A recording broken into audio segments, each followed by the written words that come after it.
evening and welcome to TL Physics, and today I'm going to do the strain formula. Now the strain formula is this one here, and it's this delta L over L.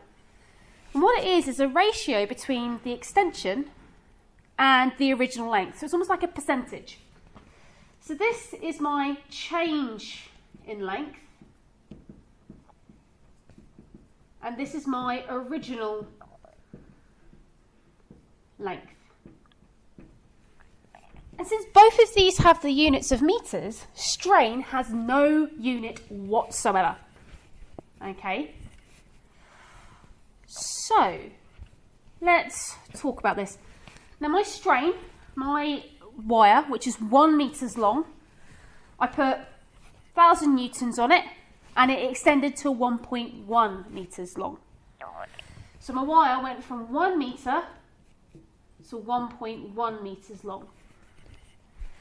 So my change in length is 0.1 meters.